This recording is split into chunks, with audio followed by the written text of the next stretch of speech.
Hey guys, welcome to Another World Audiobooks. So glad to have you here once again. Very excited to be continuing on with the Princess of Mars. And just continuing on with that story. I've just been so blown away with how many listeners there are and how far spread out around the world they are. I'm just looking at the back end of the podcast site where it gives some analytics and stuff. And I mean, we got, I think I mentioned the listeners in Canada before, United Kingdom, Australia, Ireland, Netherlands, India, South Africa, New Zealand, Brazil, and even Lithuania, which is technically called the Republic of Lithuania. So if you are my Lithuanian listener or listeners, just thank you. Thank you for listening. Thank you for downloading the show. I hope you guys enjoy it. And I would love to hear from you. One of my listeners actually told me the other day that I don't ask for reviews enough. And I feel like that is just an overused trope when it comes to podcasts. People are always asking for reviews. But honestly, it lets me know that I'm on the right track, that I'm doing the right thing, and that you guys enjoy it. So if you want to leave a review, you can do that on iTunes. And I believe the link is down below in the description if you want to click on that. Go over to iTunes and leave a review. It is a bit of a hassle if you don't have an iTunes account, but it is, if you want to take the 5 minutes it would take to just leave a nice little review, or a mean little review, I mean, if I deserve it. But if you have the time to do that, that would just mean so much and help the podcast out a lot. Because when people go and look at a new podcast and they see, it has, 2 reviews, I think right now, Another World has like 6 maybe, and that's not a lot compared to a lot of other podcasts. So if you can go there and add to that number, that would be amazing, and I would be eternally grateful. I'll give you a shout out on the show. And who knows, I might even send you something else a little special. So I've got a lot of goodies that I've been working up, and if you want to hear more about that, you want to listen till the end of the podcast, where I will mention some more of that. So without further ado, now I give you the next 2 chapters of A Princess of Mars. Chapter 20. In the Atmosphere Factory. For 2 days I waited there for Kantos Khan, but as he did not come, I started off on foot in a northwesterly direction, toward a point where he had told me lay the nearest waterway. My only food consisted of vegetable milk from the plants, which gave so bounteously of this priceless fluid. Through 2 long weeks I wandered, stumbling through the nights guided only by the stars, and hiding during the days behind some protruding rock or among the occasional hills I traversed. Several times I was attacked by wild beasts, strange, uncouth monstrosities that leaped upon me in the dark, so that I had ever to grasp my long sword in my hand that I might be ready for them.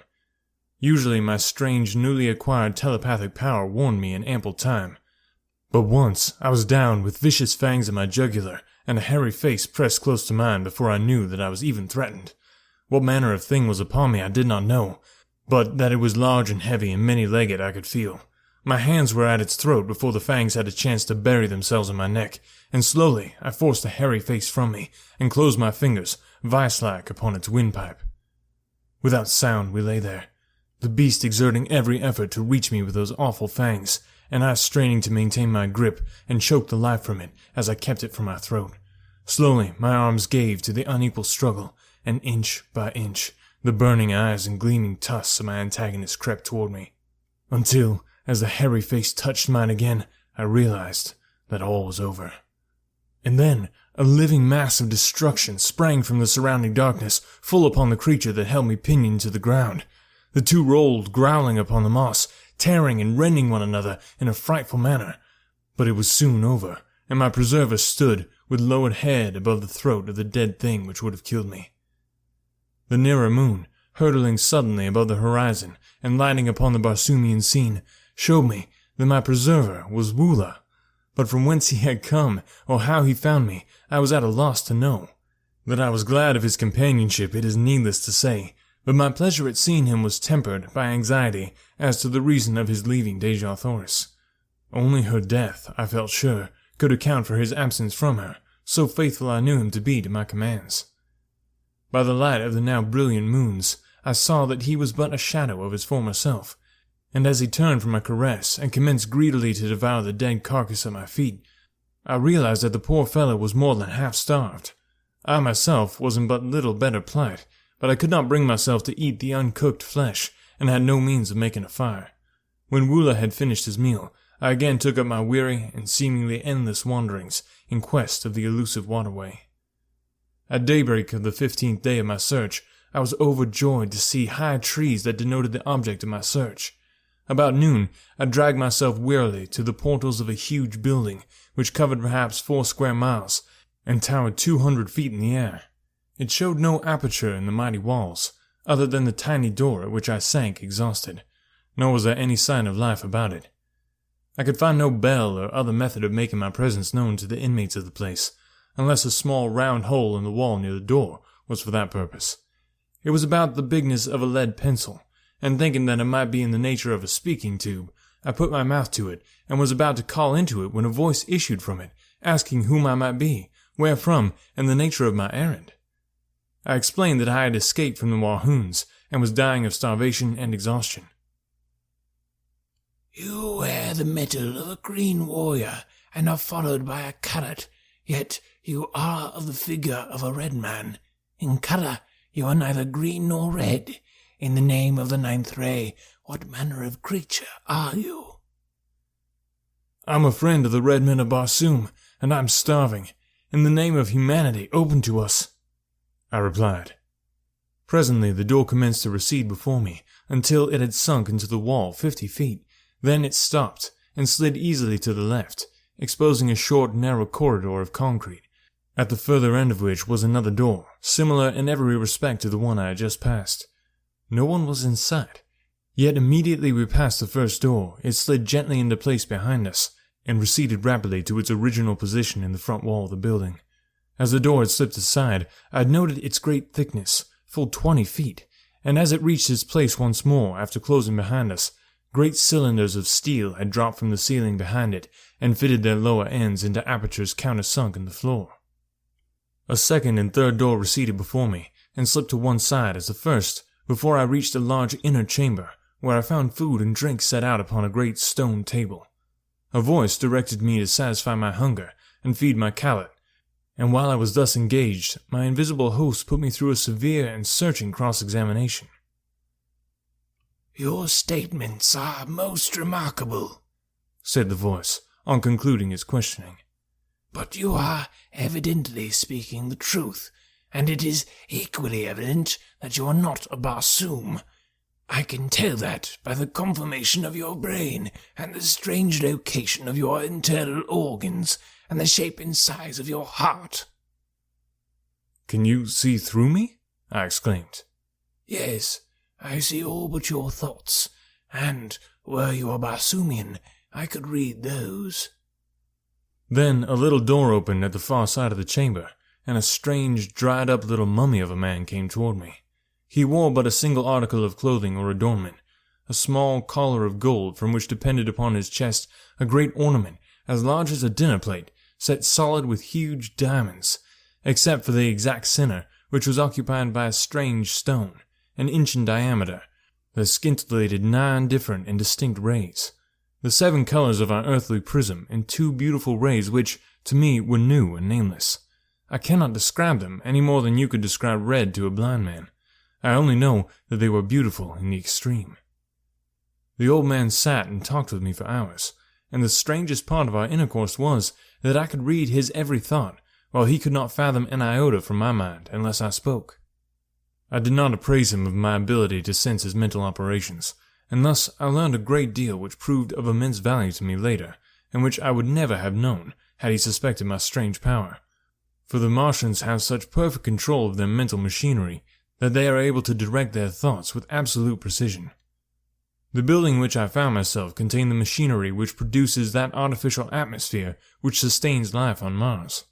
The secret of the entire process hinges on the use of the ninth ray, one of the beautiful scintillations which I had noted emanating from the great stone in my host's diadem.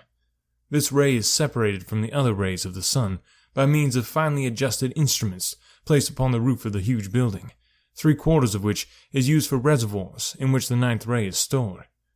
This product is then treated electrically, or rather certain proportions of refined electric vibrations are incorporated with it, and the result is then pumped to the 5 principal air centers of the planet where, as it is released, contact with the ether of space transforms it into atmosphere.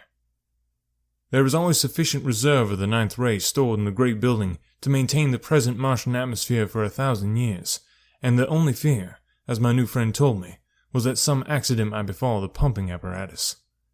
He led me to an inner chamber where I beheld a battery of 20 radium pumps, any one of which was equal to the task of furnishing all Mars with the atmosphere compound. For 800 years, he told me, he had watched these pumps, which are used alternately a day each at a stretch, or a little over 24½ Earth hours. He has one assistant who divides the watch with him. Half a Martian year, about 344 of our days, each of these men spend alone in this huge, isolated plant. Every red Martian is taught during earliest childhood the principles of the manufacture of the atmosphere, but only 2 at one time ever hold the secret of ingress to the great building which, built as it is with walls 150 feet thick, is absolutely unassailable, even the roof being guarded from assault by aircraft by a glass covering 5 feet thick. The only fear they entertain of attack is from the green Martians or some demented red man, as all Barsoomians realize that the very existence of every form of life on Mars is dependent upon the uninterrupted working of this plant. One curious fact I discovered as I watched his thoughts was that the outer doors are manipulated by telepathic means. The locks are so finely adjusted that the doors are released by the action of a certain combination of thought waves. To experiment with my newfound toy, I thought to surprise him into revealing this combination, and so I asked him in a casual manner how he had managed to unlock the massive doors for me from the inner chambers of the building. As quick as a flash, there leaped to his mind 9 Martian sounds, but as quickly faded as he answered that this was a secret he must not divulge. From then on his manner toward me changed, as though he feared that he had been surprised into divulging his great secret, and I read suspicion and fear in his looks and thoughts, though his words were still fair. Before I retired for the night, he promised to give me a letter to a nearby agricultural officer, who would help me on my way to Zodanga, which he said was the nearest Martian city. But be sure that you do not let them know you are bound for Helium, as they are at war with that country. My assistant and I are of no country. We belong to all Barsoom, and this talisman which we wear protects us in all lands, even among the green men, though we do not trust ourselves to their hands if we can avoid it. He added.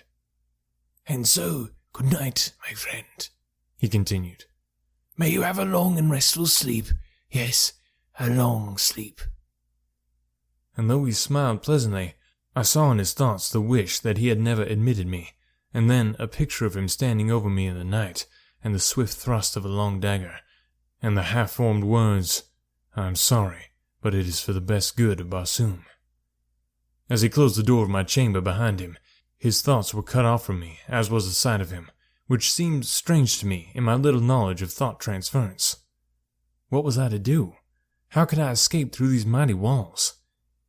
Easily could I kill him now that I was warned, but once he was dead, I could no more escape, and with the stopping of the machinery of the great plant, I should die with all the other inhabitants of the planet. All, even Dejah Thoris, were she not already dead. For the others I did not give the snap of my fingers, but the thought of Dejah Thoris drove from my mind all desire to kill my mistaken host. Cautiously, I opened the door of my apartment, and, followed by Woola, sought the inner of the great doors. A wild scheme had come to me. I would attempt to force the great locks by the 9 thought waves I had read in my host's mind. Creeping stealthily through corridor after corridor, and down winding runways which turned hither and thither, I finally reached the great hall in which I had broken my long fast that morning. Nowhere had I seen my host, nor did I know where he kept himself by night.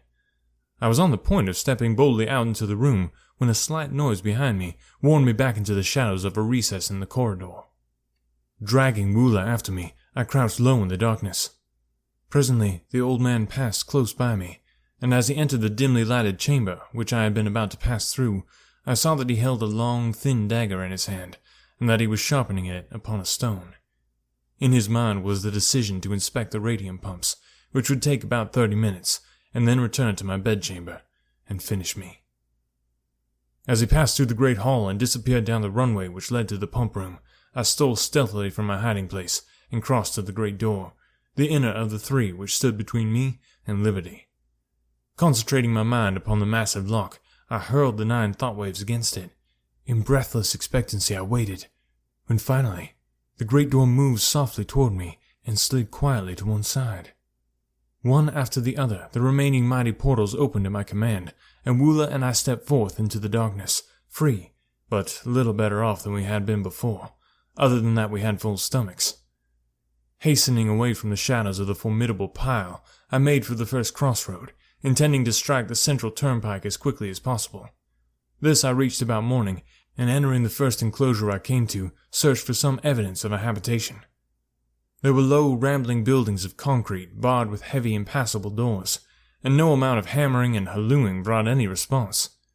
Weary and exhausted from sleeplessness, I threw myself upon the ground, commanding Woola to stand guard. Some time later, I was awakened by his frightful growlings, and opened my eyes to see 3 red Martians standing a short distance from us and covering me with their rifles. "I am unarmed and no enemy," I hastened to explain. "I have been a prisoner among the green men, and am on my way to Zodanga. All I ask is food and rest for myself and my Scarlet, and the proper directions for reaching my destination." They lowered their rifles, and advanced pleasantly toward me, placing their right hand upon my left shoulder, after the manner of their custom of salute, and asking me many questions about myself and my wanderings. They then took me to the house of one of them, which was only a short distance away. The buildings I had been hammering at in the early morning were occupied only by stock and farm produce, the house proper standing among a grove of enormous trees, and, like all red Martian homes, had been raised at night some 40 or 50 feet from the ground on a large round metal shaft, which slid up and down within a sleeve sunk into the ground, and was operated by a tiny radium engine in the entrance hall of the building. Instead of bothering with bolts and bars for their dwellings, the red Martians simply run them up out of harm's way during the night. They also have private means of lowering or raising them from the ground without, if they wish to go away and leave them. These brothers, with their wives and children, occupied 3 similar houses on this farm. They did no work themselves, being government officers in charge. The labor was performed by convicts, prisoners of war, delinquent debtors, and confirmed bachelors, who were too poor to pay the high celibate tax which all red Martian governments impose. They were the personification of cordiality and hospitality, and I spent several days with them, resting and recuperating from my long and arduous experiences. When they had heard my story, I omitted all reference to Deja Thoris and the old man of the atmosphere plant. They advised me to color my body to more nearly resemble their own race, and then attempt to find employment in Zodanga, either in the army or the navy. "The chances are small that your tale will be believed until after you have proven your trustworthiness, and won friends among the higher nobles of the court. This you can most easily do through military service, as we are a warlike people on Barsoom," explained one of them, "and save our richest favors for the fighting man." When I was ready to depart, they furnished me with a small domestic bull thoat, such as is used for saddle purposes by all red Martians. The animal is about the size of a horse and quite gentle, but in color and shape an exact replica of his huge and fierce cousin of the wilds. The brothers had supplied me with a reddish oil, with which I anointed my entire body, and one of them cut my hair, which had grown quite long, in the prevailing fashion of the time, square at the back and banged in front, so that I could have passed anywhere upon Barsoom as a full-fledged red Martian. My medal and ornaments were also renewed in the style of a Zodangan gentleman, attached to the house of Pator, which was the family name of my benefactors. They filled a little sack at my side with Zodangan money. The medium of exchange upon Mars is not dissimilar from our own, except that the coins are oval. Paper money is issued by individuals as they require it, and redeemed twice yearly. If a man issues more than he can redeem, the government pays his creditors in full, and the debtor works out the amount upon the farm or in the mines, which are all owned by the government. This suits everybody except the debtor, as it has been a difficult thing to obtain sufficient voluntary labor to work the great isolated farmlands of Mars, stretching as they do like narrow ribbons from pole to pole, through wild stretches peopled by wild animals and wilder men. When I mentioned my inability to repay them for their kindness to me, they assured me that I would have ample opportunity if I lived long upon Barsoom, and bidding me farewell, they watched me until I was out of sight upon the broad white turnpike. Chapter 21. An Air Scout for Zodanga. As I proceeded on my journey towards Zodanga, many strange and interesting sights arrested my attention, and at the several farmhouses where I stopped, I learned a number of new and instructive things concerning the methods and manners of Barsoom. The water which supplies the farms of Mars is collected in immense underground reservoirs at either pole from the melting ice caps, and pumped through long conduits to the various populated centers. Along either side of these conduits, and extending their entire length, lie the cultivated districts. These are divided into tracts of about the same size, each tract being under the supervision of one or more government officers. Instead of flooding the surface of the fields and thus wasting immense quantities of water by evaporation, the precious liquid is carried underground through a vast network of small pipes directly to the roots of the vegetation. The crops upon Mars are always uniform, for there are no droughts, no rains, no high winds, and no insects or destroying birds. On this trip, I tasted the first meat I had eaten since leaving Earth, large juicy steaks and chops from the well-fed domestic animals of the farm. Also, I enjoyed luscious fruits and vegetables, but not a single article of food which was exactly similar to anything on Earth. Every plant and flower and vegetable and animal had been so refined by ages of careful scientific cultivation and breeding that the lack of them on Earth dwindled in pale, gray, characterless nothingness by comparison. At a second stop, I met some highly cultivated people of the noble class, and while in conversation we chanced to speak of helium. One of the older men had been there on a diplomatic mission several years before, and spoke with regret of the conditions which seemed destined ever to keep those two countries at war. "Helium," he said, "rightly boasts the most beautiful women of Barsoom, and of all her treasures, the wondrous daughter of Moor's Kajak, Deja Thoris, is the most exquisite flower. Why?" he added. "The people really worship the ground she walks upon, and since her loss on that ill-starred expedition, all Helium has been draped in mourning. That our ruler should have attacked the disabled fleet as it was returning to Helium was but another of his awful blunders, which I fear will sooner or later compel Zodanga to elevate a wiser man to his place. Even now, though, our victorious armies are surrounding Helium. The people of Zodanga are voicing their displeasure, for the war is not a popular one, since it was not based on right or justice. Our forces took advantage of the absence of the principal fleet of Helium on their search for the princess, and so we have been able easily to reduce the city to a sorry plight. It is said she will fall within the next few passages of the further moon." "And what, think you, may have been the fate of the princess, Deja Thoris?" I asked as casually as possible. "She is dead," he answered. "This much we learned from a green warrior recently captured by our forces in the south.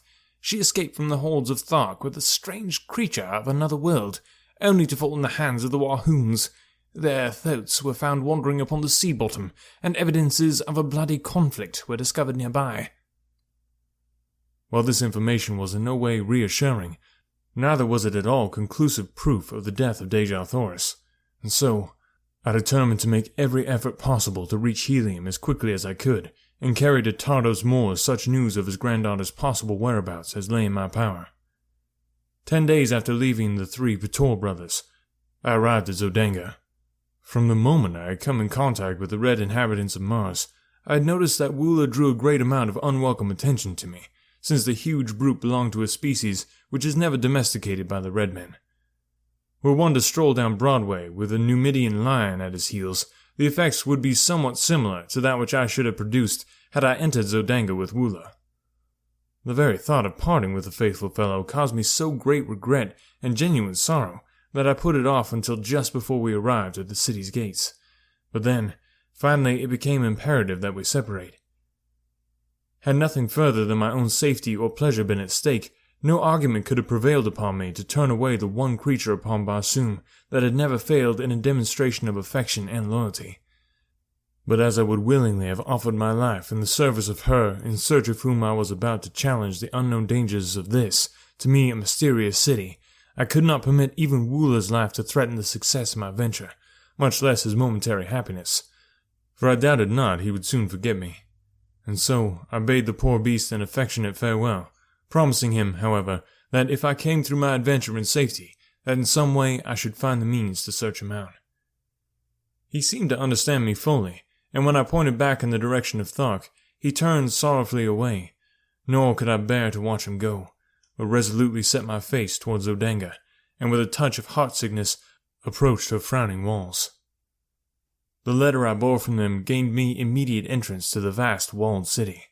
It was still very early in the morning, and the streets were practically deserted. The residences, raised high upon their metal columns, resembled huge rookeries, while the uprights themselves presented the appearance of steel tree trunks. The shops, as a rule, were not raised from the ground, nor were their doors bolted or barred, since thievery is practically unknown upon Barsoom. Assassination is the ever-present fear of all Barsoomians, and for this reason alone their homes are raised high above the ground at night, or in times of danger. The Pator brothers had given me explicit directions for reaching the point of the city where I could find living accommodations, and be near the offices of the government agents, to whom they had given me letters. My way led to the central square or plaza, which is a characteristic of all Martian cities. The plaza of Zodanga covers a square mile, and is bounded by the palaces of the Jeddak, the Jeds, and other members of the royalty and nobility of Zodanga, as well as by the principal public buildings, cafes, and shops. As I was crossing the great square, lost in wonder and admiration of the magnificent architecture and the gorgeous scarlet vegetation which carpeted the broad lawns, I discovered a red Martian walking briskly toward me from one of the avenues. He paid not the slightest attention to me, but as he came abreast, I recognized him, and turning, I placed my hand upon his shoulder, calling out, "Kaor! Kantos Khan!" Like lightning, he wheeled, and before I could so much as lower my hand, the point of his longsword was at my breast. "Who are you?" he growled, and then, as a backward leap carried me 50 feet from his sword, he dropped the point to the ground, and exclaimed, laughing, "I do not need a better reply. There is but one man upon all Barsoom who can bounce about like a rubber ball. By the mother of the further moon, John Carter, how came you here, and how have you become a Darseen, that you can change your color at will?" "You gave me a bad half-minute, my friend," he continued, after I had briefly outlined my adventures since parting with him in the arena at Warhoon. "Were my name and city known to the Zodangans, I would shortly be sitting on the banks of the lost sea of Chorus with my revered and parted ancestors. I am here in the interests of Tardos Mors, Jeddak of Helium, to discover the whereabouts of Dejah Thoris, our princess. Sab Thon, Prince of Zodanga, has her hidden in the city, and has fallen madly in love with her. His father, Thon Kosis, Jeddak of Zodanga, has made her voluntary marriage to his son the price of peace between our countries. But Tardos Mors will not accede to the demands, and has sent word that he and his people would rather look upon the dead face of their princess than see her wed to any man other than her own choice, and that personally he would prefer being engulfed in the ashes of a lost and burning helium to joining the metal of his house with that of Thon Kosis. His reply was the deadliest affront he could have put upon Thon Kosis and the Zodangans, but his people love him the more for it, and his strength in helium is greater today than ever. I have been here 3 days," continued Kantos Khan, "but I have not yet found where Dejah Thoris is imprisoned.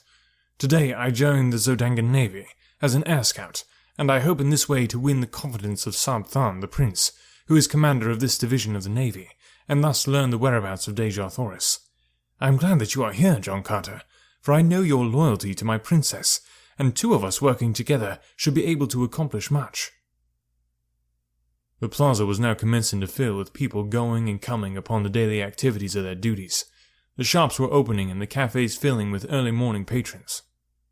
Kantos Khan led me to one of these gorgeous eating places, where we were served entirely by mechanical apparatus. No hand touched the food from the time it entered the building in its raw state until it emerged hot and delicious upon the tables before the guests, in response to the touching of tiny buttons to indicate their desires. After our meal, Kantos Khan took me with him to the headquarters of the Air Scout Squadron, and, introducing me to his superior, asked that I be enrolled as a member of the Corps. In accordance with custom, an examination was necessary, but Kantos Khan had told me to have no fear on this score, as he would attend to that part of the matter. He accomplished this by taking my order for examination to the examining office and representing himself as John Carter.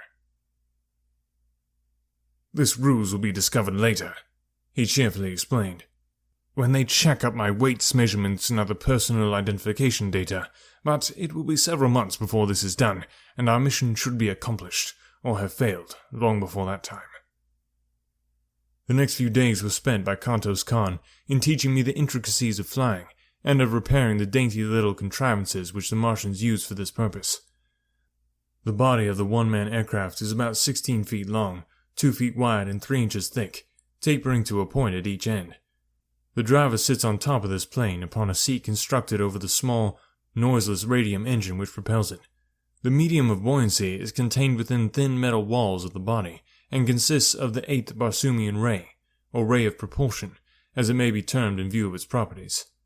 This ray, like the 9th ray, is unknown on Earth, but the Martians had discovered that it is an inherent property of all light, no matter from what source it emanates.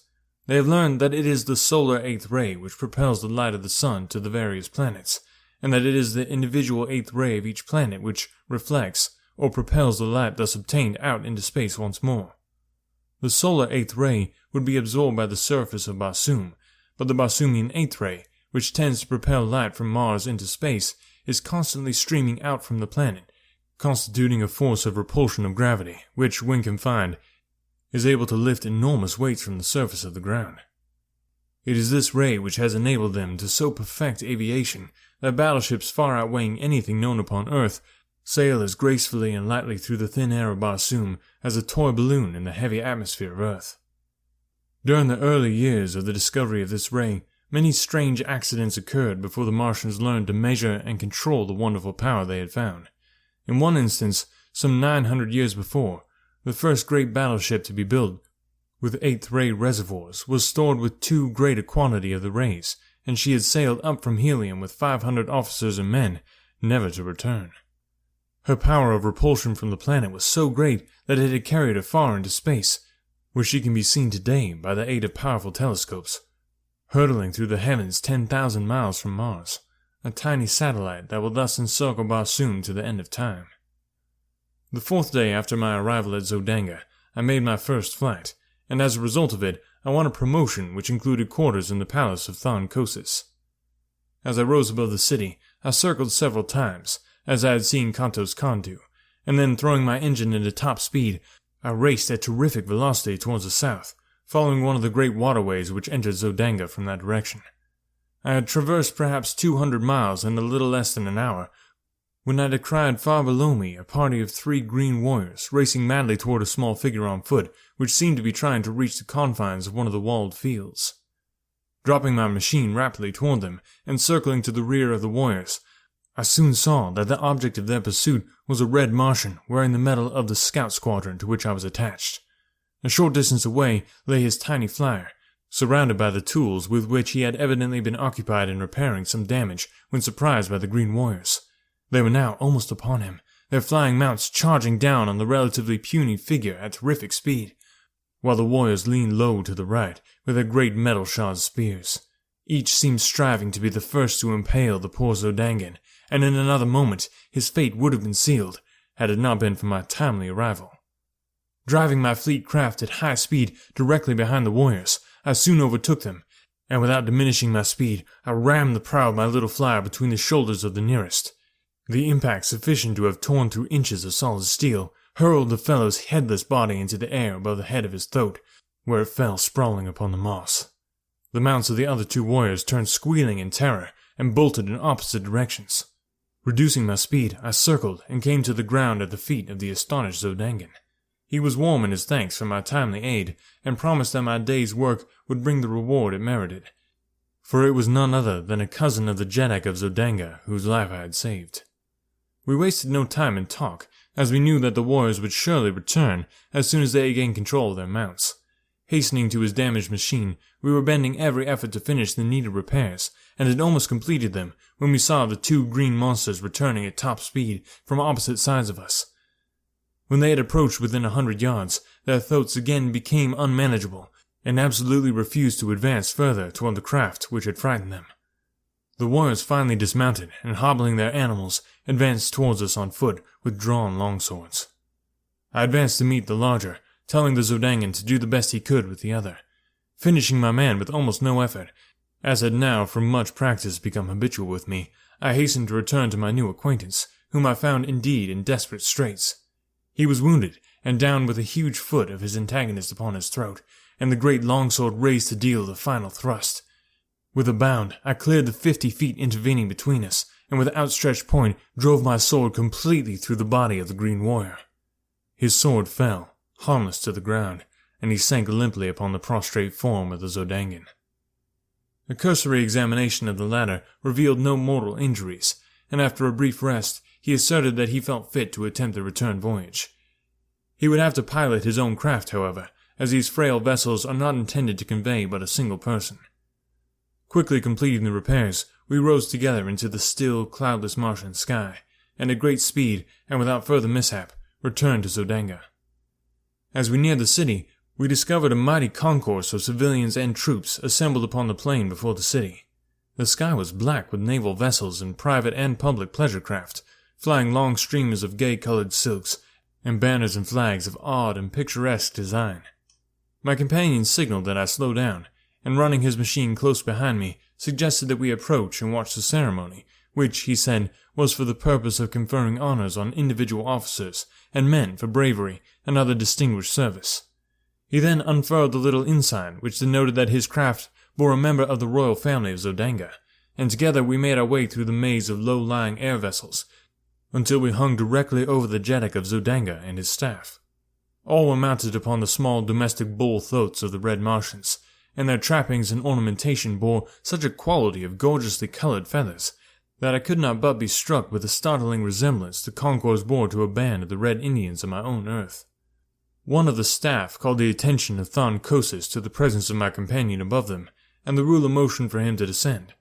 As I waited for the troops to move into position facing the jettic, the two talked earnestly together, the jettic and his staff occasionally glancing up at me.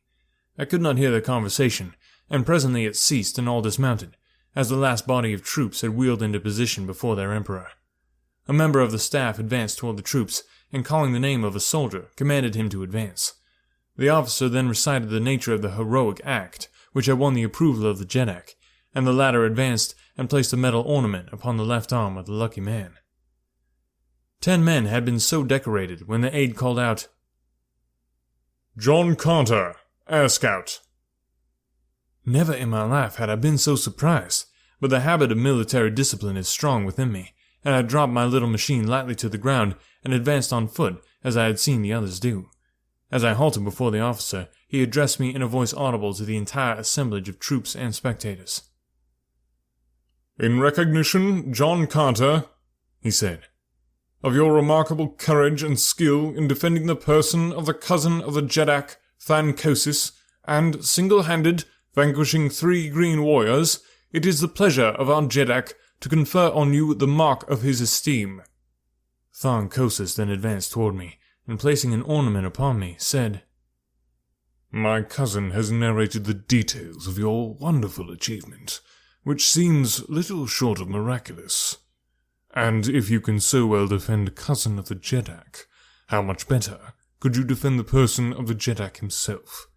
You are therefore appointed a Padwar of the Guards, and will be quartered in my palace hereafter." I thanked him, and at his direction joined the members of his staff. After the ceremony, I returned my machine to its quarters on the roof of the barracks of the Air Scout Squadron, and with an orderly from the palace to guide me, I reported to the officer in charge of the palace. Alright, make sure to stay tuned till next week. We'll be coming at you with the next episode. And again, I am sorry that this episode was a day late. That is my bad. But a lot of crazy stuff going on in life right now. But all your support and help with the podcast is it's so encouraging. And I just want to make sure that you know, if you have any questions or any recommendations for the podcast, any things I could be doing differently or better, I'd love to hear from you. Also, if you have a favorite book that you would like to hear, I would love to narrate it. So get in touch with me and let's make that happen. Also, for any indie authors or writers out there, if you've listened to the podcast for any amount of time, you know that I do sometimes do just little samples of people's work, and I've ended up doing full versions of people's work as a result of that as well. So if that's something you'd be interested in, get in touch with me. All those links are down in the show notes below. And I mentioned that I would have some goodies for somebody who is kind enough to leave a review. And actually, it's a project I've been working on for the last several months. I did NaNoWriMo and ended up with a full-length novel. Couldn't believe it. And it went all in a month. And it still that needs edited and it needs some beta reading. But then I'm actually working up novel number 2 is completed. And I just started the other day on novel number 3. So excited. It's been so much fun writing these.